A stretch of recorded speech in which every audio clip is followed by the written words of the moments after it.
In sheet of charge is equal to sigma upon 2 epsilon nought. ठीक है, इसका formula बनता है, ये याद कर लीजिए भाई, बहुत इंपॉर्टेंट है स्टेप बाय स्टेप। मैं फिर कह रहा हूँ डायग्राम इंपॉर्टेंट है, डायग्राम बनेगा तभी जाके ये होंगे। ठीक है, तो डायग्राम से ही आप बनाइएगा। ठीक है, अब देखिए यहाँ पे क्या लिखा है, electric field due to uniformly charged thin spherical shell.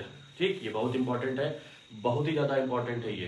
ठीक, जिसमें एट सेंटर, ठीक है ना, at surface and outside of the shell निकाला जाता है। ठीक है, 3 कंडीशंस आती हैं, इंपॉर्टेंट है ये। फिर आपका देखिए आता है इलेक्ट्रोस्टैटिक पोटेंशियल एनर्जी। क्या आता है, इलेक्ट्रोस्टैटिक पोटेंशियल एनर्जी। फिर आता है work done in rotating the electric dipole in a uniform electric field. बहुत ज्यादा इंपॉर्टेंट है ये। ठीक है ना, जहां पे 2 कंडीशन लेके चलनी पड़ती है, यहाँ पे cos theta 1 minus cos theta 2 की कंडीशन लगती है, W equal to B cos theta 1 minus cos theta 2। तो ये याद रखिएगा भाई, बहुत इंपॉर्टेंट है ये। ठीक, फिर आपका आता है capacitance of an isolated spherical shell, C is equal to 4 pi epsilon nought A। C is equal to 4 pi epsilon nought A farad. ठीक है, तो ये कुछ डेरिवेशंस होगी जो बहुत इंपॉर्टेंट हैं, इनसे आपके न्यूमेरिकल्स, इनके आपके डेरिवेशन पूछे जाते हैं, इन्हीं से आपके फॉर्मूला बेस्ड क्वेश्चंस आते हैं। ठीक है, कॉन्सेप्शनल क्वेश्चन भी इन्हीं से निकल के आते हैं, तोड़ मड़ोड़ के यहीं पे चीजें पेश कर दी जाती हैं आपके सामने।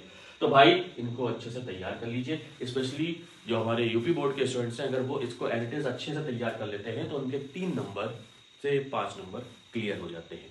ठीक है, 3 नंबर के बहुत इंपॉर्टेंट डेरिवेशंस हैं जो कि लॉन्ग में ही पूछे जाते हैं। ठीक है, और ये एक ऐसा न्यूमेरिकल्स है, डेरिवेशंस है जिसपे हमारे न्यूमेरिकल बनते हैं, इस पे न्यूमेरिकल बनता है। तो भाई अच्छे से तैयार कर ले, जो कि बहुत इंपॉर्टेंट